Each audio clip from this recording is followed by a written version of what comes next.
안녕하십니까. 스타준 성형외과 원장 성형외과 전문의 윤현준입니다. 오늘은 하안검 수술에 대해서 말씀을 드려볼까 합니다. 하안검 수술은 보통 눈 밑에 지방이 튀어나오고 피부가 늘어진 것을 해결해 드리는 수술을 말하는데요. 일단은 하안검 수술이 필요한 눈 밑이 왜 그렇게 튀어나오고 늘어지는 데 대해서 설명을 좀 드려볼까 합니다.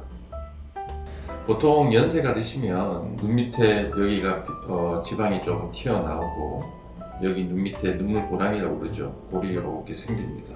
눈 밑에 구조는 어떻게 생겼냐면 일단 요 뼈를 보시고 이 뼈를 이렇게 단면을 잘라서 옆에서 보신다고 생각하면 이런 모양이 나옵니다.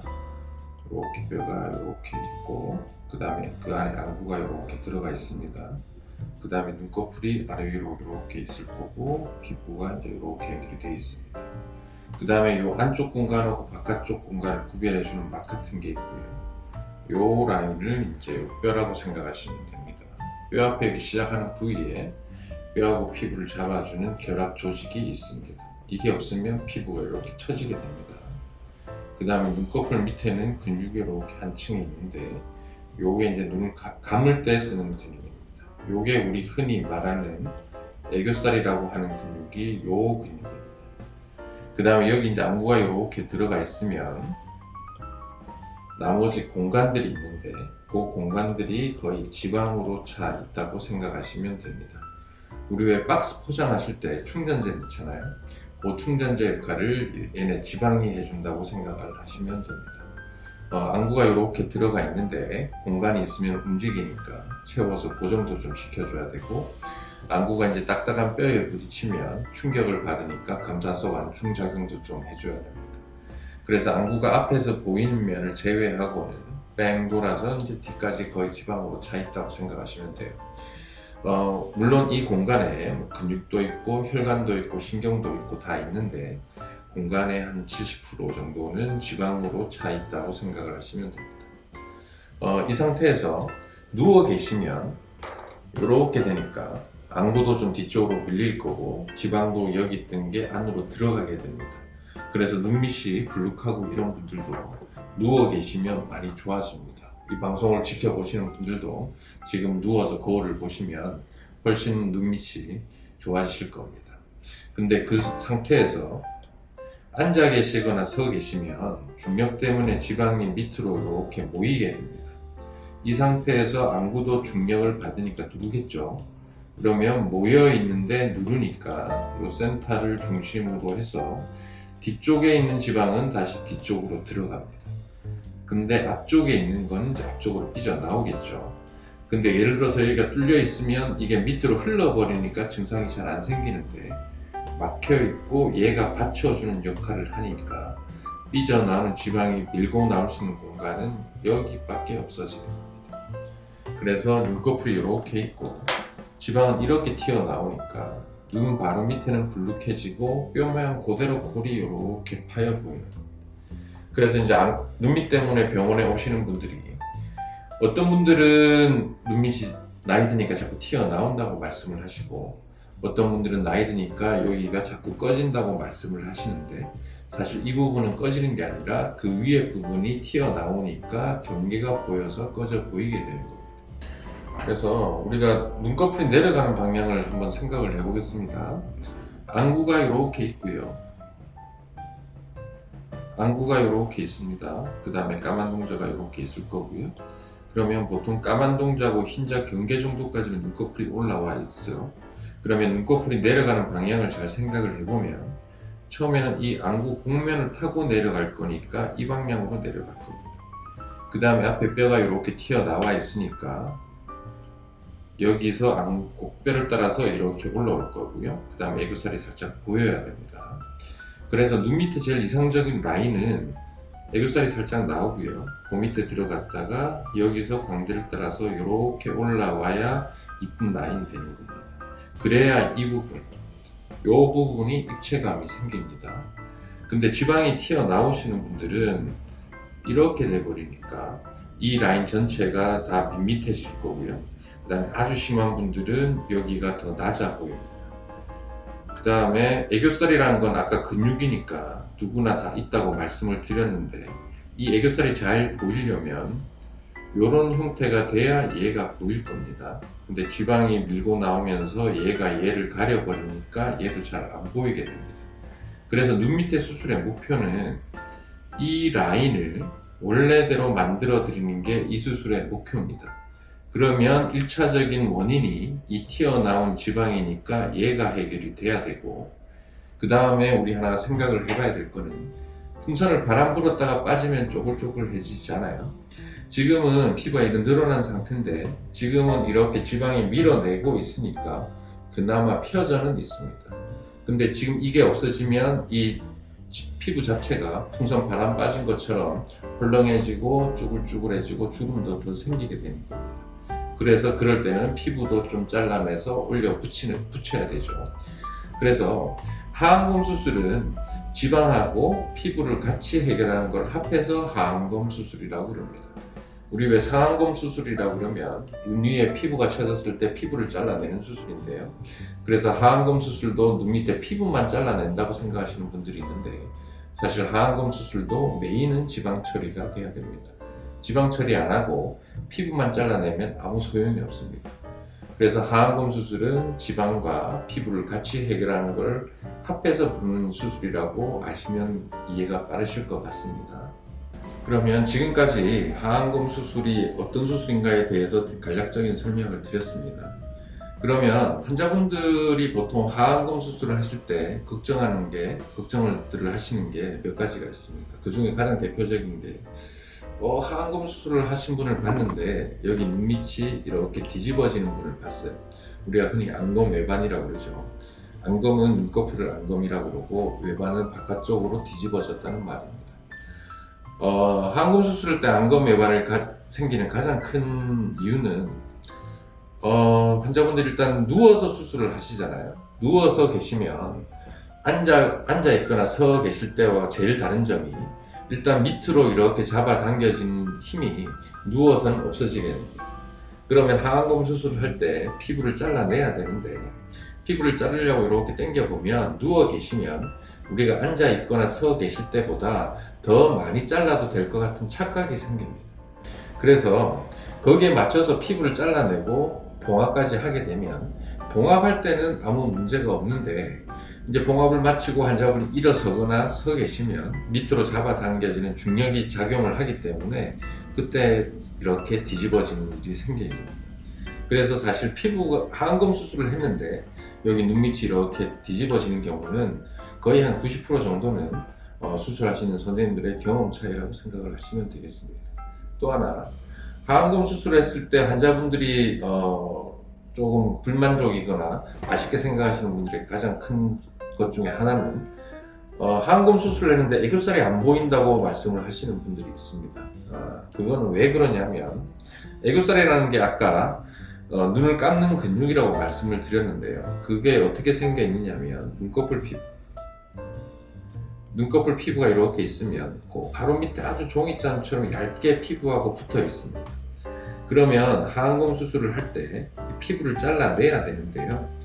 이 경우에 제일 중요한 점은 피부하고 근육을 분리시켜 준 다음에 피부만 잘라내야 요 근육이 보존이 됩니다. 근데 수술을 조금 험하게 하거나 그럴 때 이 피부하고 근육을 같이 묶어서 잘라내버리면 애교살이 없어지게 됩니다. 그러면 아까 수술을 할 때 우리가 원하는 라인이 이 라인이라고 말씀을 드렸는데, 여기 있던 애교살을 잘라내버리니까 수술을 해도 라인이 이렇게 밋밋한 라인밖에 안 나오는 겁니다.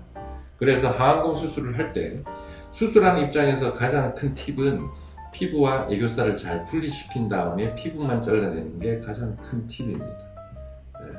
그게 안 지켜지면 하안검 수술을 했는데도 눈밑이 밋밋해서 보기가 싫은 상태가 됩니다. 그래서 간혹 재수술 케이스를 보면 한 10년 전에 하안검 수술을 하셨다고 그러는데 애교살을 보면 거의 다 잘라낸 경우가 있어요. 그럴 경우에는 밑에 있는 애교살을 끌어당겨서 올려줘야 되는데, 그럴 경우에는 우리가 원하는 원래 볼륨이 100이라고 그러면 첫 번째 하안검 수술을 잘하면 그래도 피부 근육 손실은 조금 있습니다. 그래도 한 80-90% 정도는 보존이 돼요. 근데 만약에 첫 수술을 할 때 애교살을 거의 다 잘라놓은 상태면 이걸 아무리 밑에 있는 근육을 잘라서 올려 붙여도 100이라는 볼륨이 절대 딸려 올라오질 않습니다. 많아봤자 한 50% 정도 올라옵니다. 그렇지만 그때 이런 형태는 나만은 보이게 만들 수는 있어요. 그래서 하안검 수술할 때 가장 큰 팁은 애교살 처리를 어떻게 하느냐가 결과에 아주 큰 영향을 미치게 됩니다. 그래서 환자분들 같은 경우에는 뭐 상담을 하시거나 수술을 결정을 하실 때 피부를 얼마만큼 잘라낼지, 그 다음에 애교살 처리를 어떻게 해야 될지 그런 걸 중점적으로 생각을 하시면서 상담을 받으시면 좋겠습니다. 자, 그러면 이제 하안검 수술의 회복 기간에 대해서 말씀을 한번 드려보겠습니다. 어떻게 말씀을 드리냐면 환자분들한테 보통 저희가 이제 하안검 수술을 하게 되면 절개를 하기 때문에 바깥쪽에 실로 봉합을 하겠죠. 그 봉합살을 제거를 하는데 저희가 만으로 6일, 5일, 6일 잡습니다. 그 말은 그 기간 동안은 일단 실이 바깥쪽으로 노출이 되겠죠. 그래서 그 기간 동안은 실의 노출 때문에 환자분들이 좀 불편한 게 일단 생길 거고요. 그 다음에 수술을 하시면 멍하고 붓기가 생깁니다. 근데 거의 한 대부분의 경우에 한 실을 뽑을 때쯤 되면 거의 큰 붓기나 멍은 없어지게 됩니다. 간혹 여자분들 중에 이렇게 부딪혀도 여기가 멍이 드시는 분들이 있는데 그런 경우에는 우리 피에 있는 혈소판 성분이 낮은 겁니다. 혈소판이 이제 어떻게 보면 피떡을 만들어 주는 건데 피떡이 생겨야 지혈이 되는 겁니다. 근데 혈소판 수치가 낮은 경우에는 이 혈전이 즉 피떡이 안 생기기 때문에 피가 멈추지 않고 졸졸졸졸 새는 경우가 생기죠.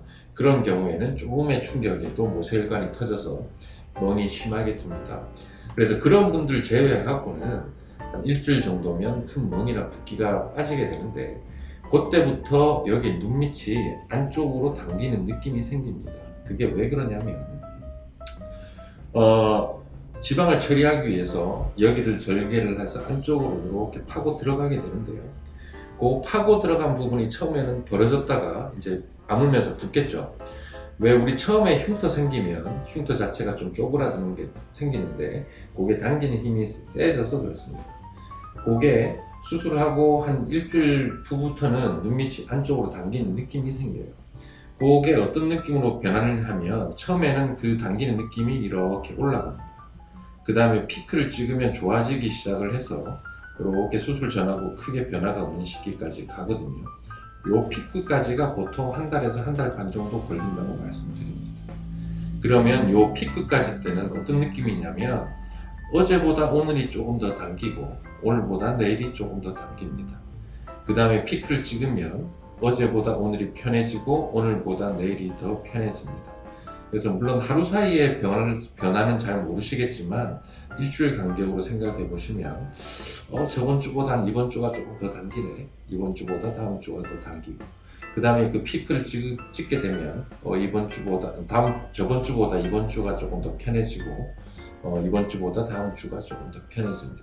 그래서 이런 커브를 그리게 되는데 요 피크에서 올라가는 구간, 그러니까 한 달에서 한 달 반 정도는 실제로 당기는 느낌만 생기는 게 아니라 실제로 좀 당겨서 여기 안쪽으로 이렇게 당기는 힘이 생기니까 눈꺼풀에 밑으로 살짝 내려갑니다.